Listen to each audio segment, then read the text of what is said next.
And with that, we have committed to at least one change, and that's a commitment we all want to hear from all of you. It's been a wonderful 2 days. We've heard so many great speakers, and we felt that, we must keep one of our best for the last, and our valedictory session is with Alyse, who is, with over 3 decades of experience, one of the top 50 influential women on Twitter, a best-selling author, formerly from the White House, now the CEO of Vital Voices. Alyse, I'm going to hand over to you. We will have Ipsita ask you questions at the end of the session. I'm requesting the participants to not lose out on this opportunity. Post your questions. Ipsita will pick it up. Alyse has agreed to taking questions for the last 10 to 12 minutes. Alyse, over to you, and thank you so much for being with us. Well, thank you. I'm absolutely honored to be here, and certainly honored to play the role of wrapping up such a powerful conference that I think really charts the way for the future forward. 2020 was meant to be the start of a bold new decade. We'd seen the rise of women's leadership around the world. We felt the promise and the possibility of a changing tide. And then, of course, the pandemic struck. And I don't just mean the one that shook the whole world, but the one that actually unevenly affects women. The shadow pandemic came quickly on the heels of 2019. We know that domestic violence cases around the world, in my country, in your country, surged. Calls to helplines broke records. Crisis shelters were overwhelmed. All of us know that violence against women is certainly a global challenge, but this was different. It was unprecedented, and it was devastating. No nation, no matter how strong its laws or holistic its services, was immune. And what's more is that millions of women also lost their jobs. They were pushed out of the workforce, often into full-time caretaking roles. Overnight, countless women became financially insecure. In fact, the World Economic Forum, which I'm sure you've discussed throughout the 2 days, said that it was now going to take a generation longer for women to achieve equality, for us to truly get to that Equiverse. So whenever crisis strikes, we know that women are disproportionately harmed.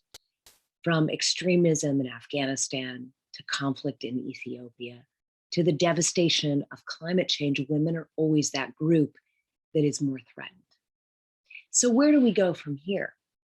I'm all about looking at the glass half full. I've had to become an optimist over my 26 years in working with women leaders around the globe. And I think what really gives me hope and confidence right now is knowing that it is really in our most trying moments of history, if we think about it, the deepest, darkest crises that lead us, often out of necessity, to breakthrough change. And what I see here, what you've been talking about over the last 2 days, and what I certainly see around the world working with women leaders, is this surge of support that's paving the way for desperately needed change. For more than 20 years, actually 24 years, next year will be our 25th anniversary, Vital Voices has partnered with women leaders who are taking on the world's greatest challenges. In the darkest moments, they are the bright lights. The world they envision, the change they're creating, needs devoted allies, outspoken champions, and others to join them.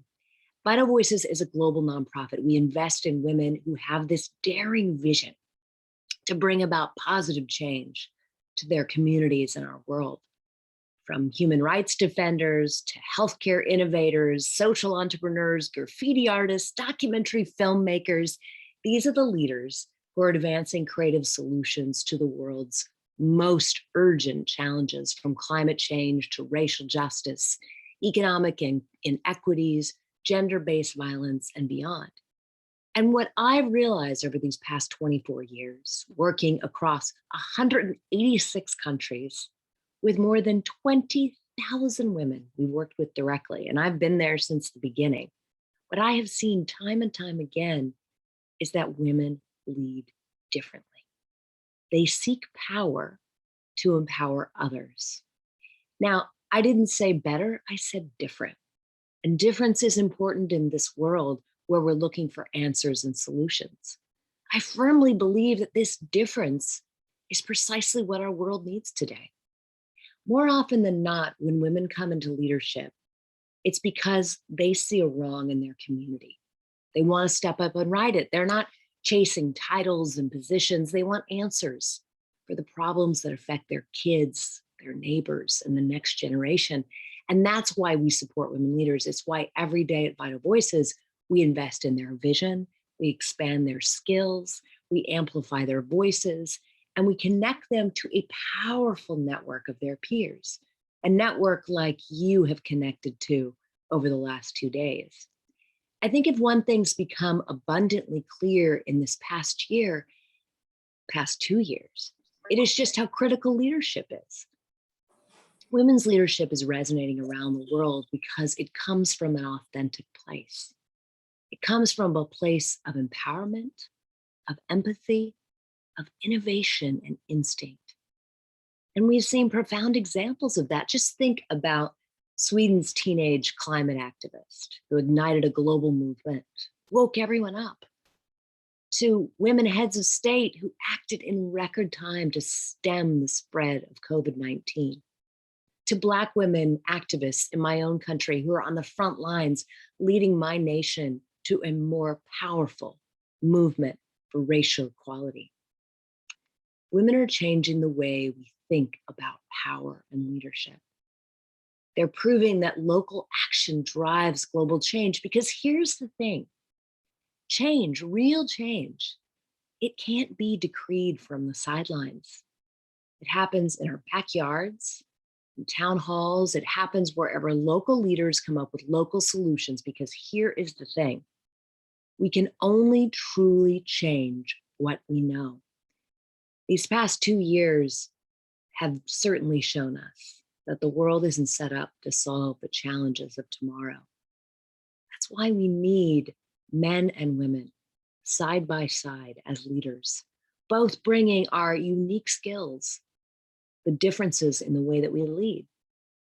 We've seen that women are transforming the world, but we've also watched in real time the life and death results of bad leadership and action.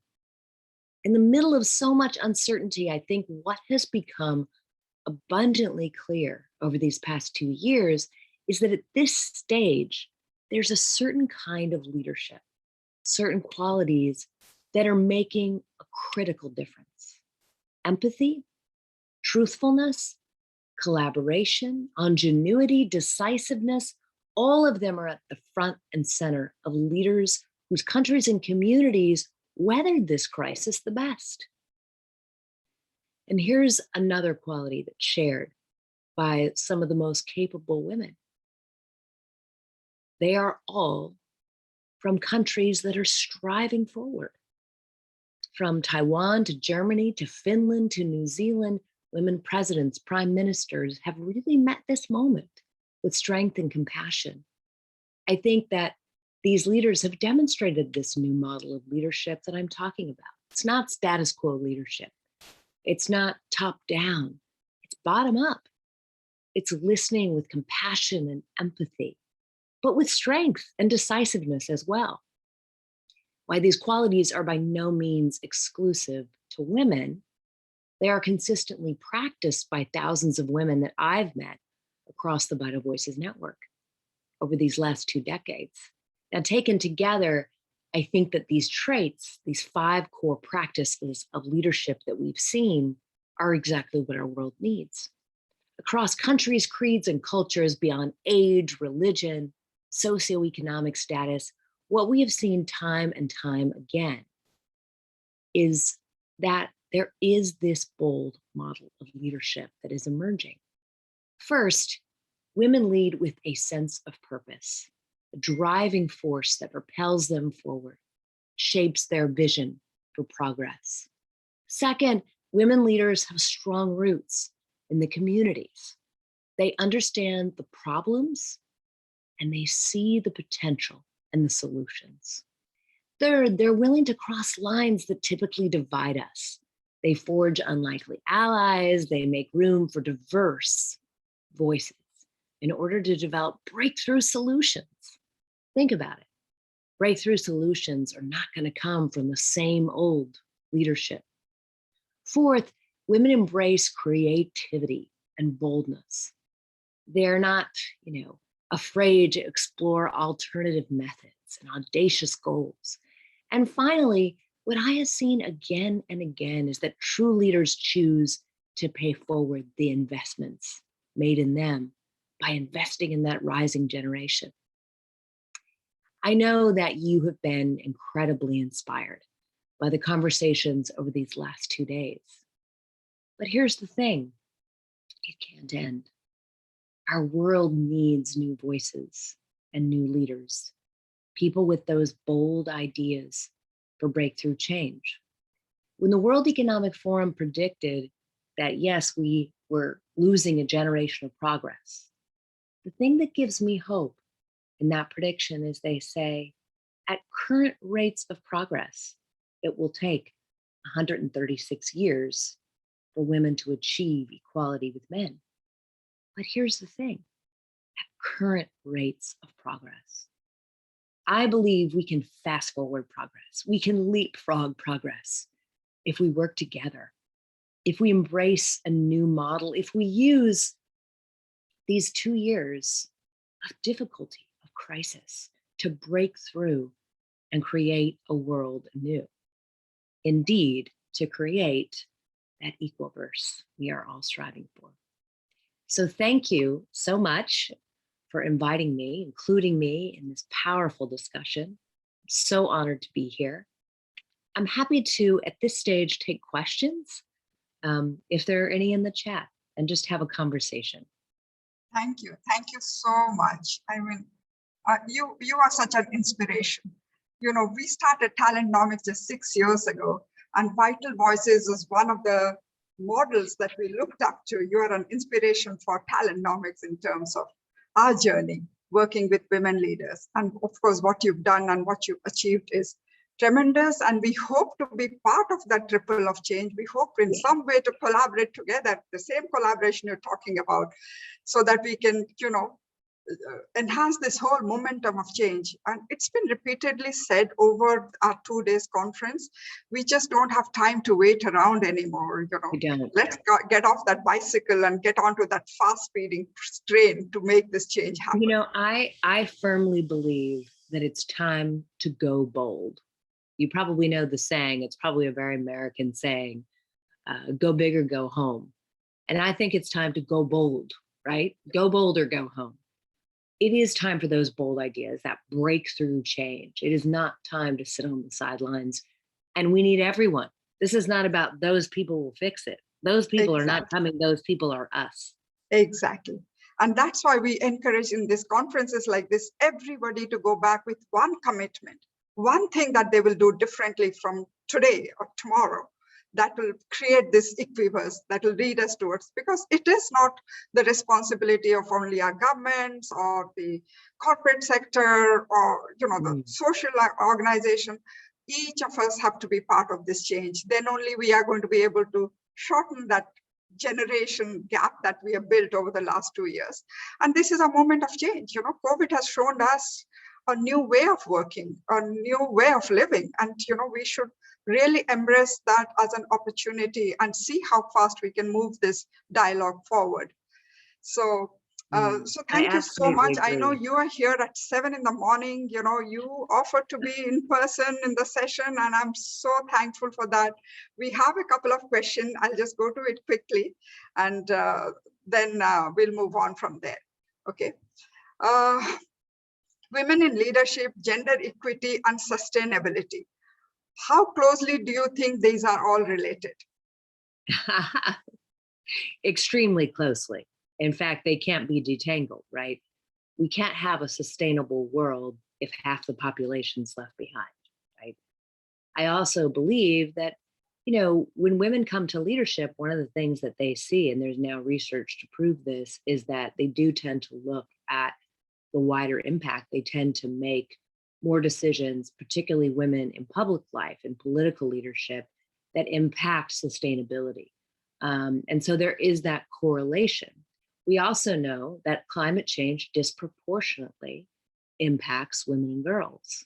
We also know that we don't have the solution to solving climate change, do we? I mean, maybe it's out there, but we haven't been able to find it to truly implement it. I mean, coming off of COP26, world leaders gathered, they made lots of promises. It was very exciting. One, they have to live up to those promises, but two, those promises were not enough. So my question would be, okay, where do we go from here? And I always believe this, because I think what I have seen over the last 24 years is that the answers are out there. They just need to be tapped. And I think one of the things that makes me proud about Vital Voices is that we find those solutions, those unamplified, underfunded, unsung, heroes and the big ideas that they have, and really to invest in them.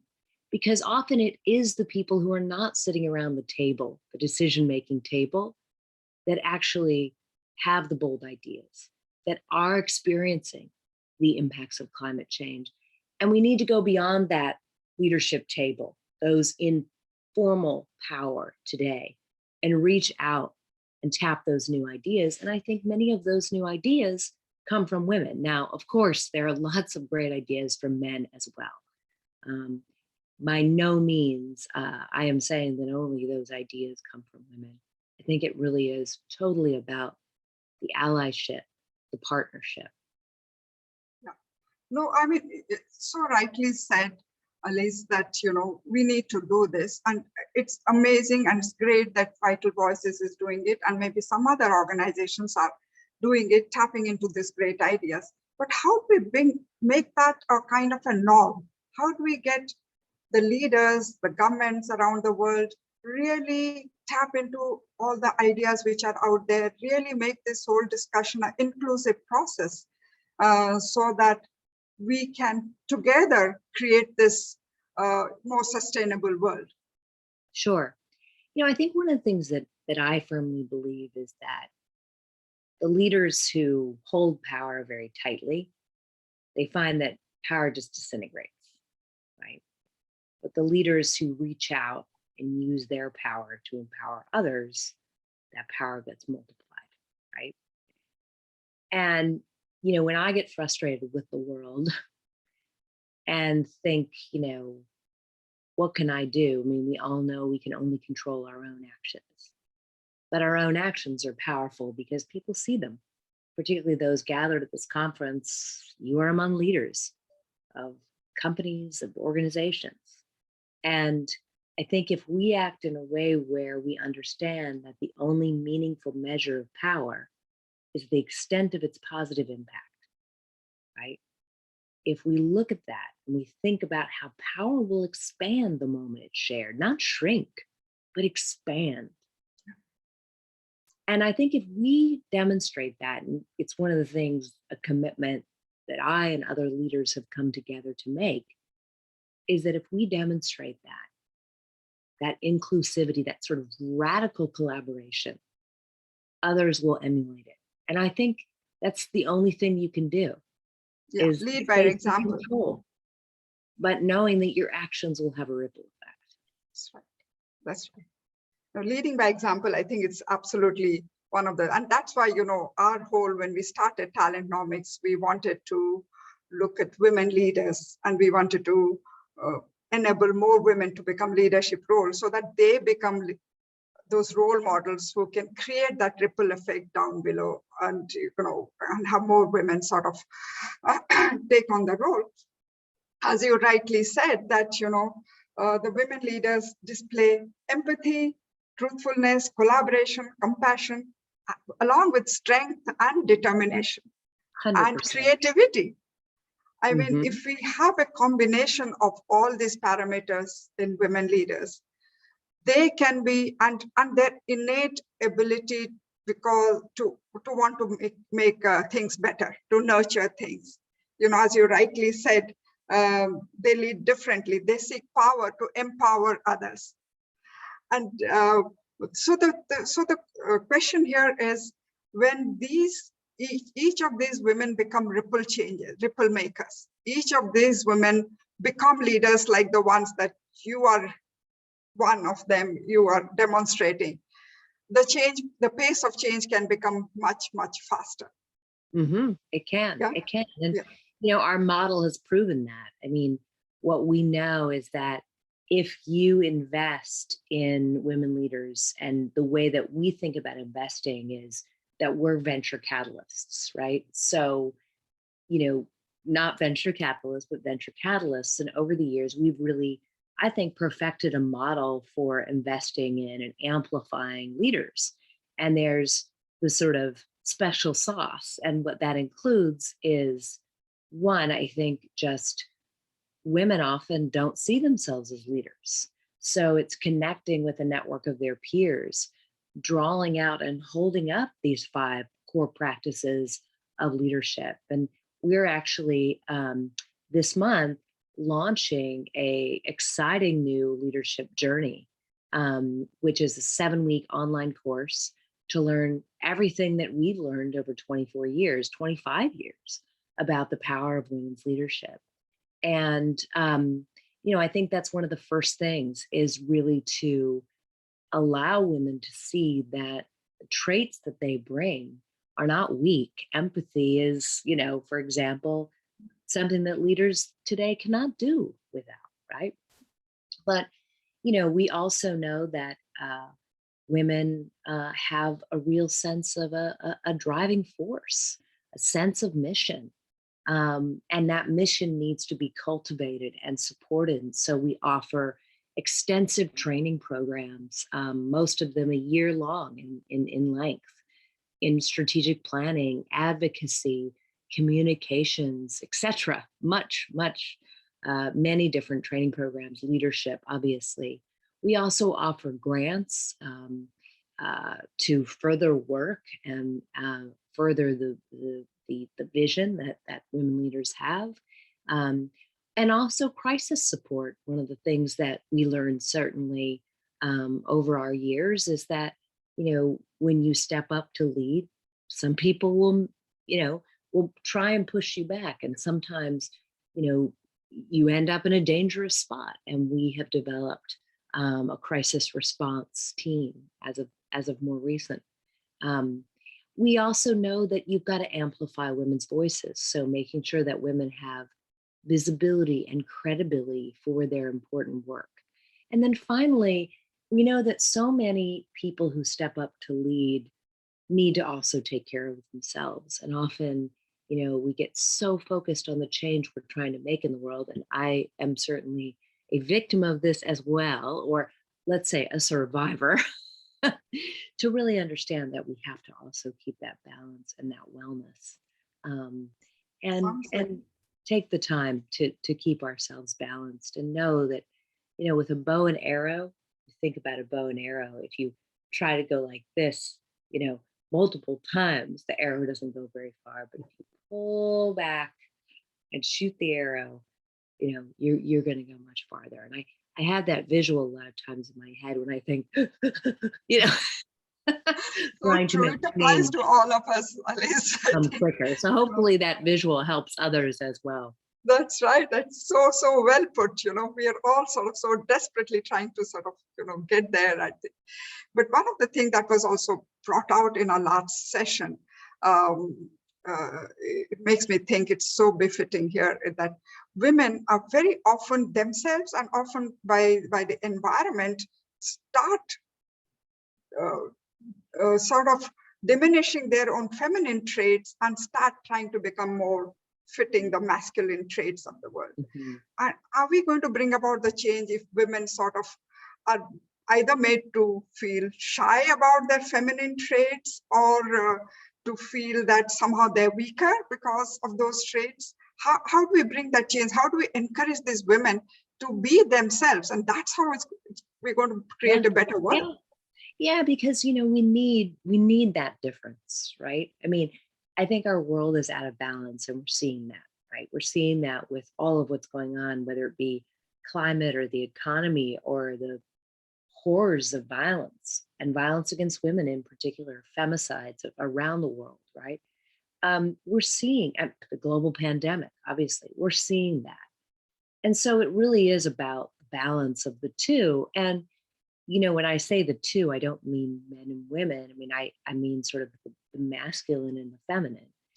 And it's interesting, when I first started realizing that I think that women brought these distinct traits, I began to see these commonalities. And about 12 years ago, almost 13 years ago now, I wrote a book about these 5 core traits of leadership that we saw and were really important to pull out because they weren't sort of traditional models of leadership, the way that we thought about leadership, sort of, and so many of the women we worked with didn't see themselves in leadership.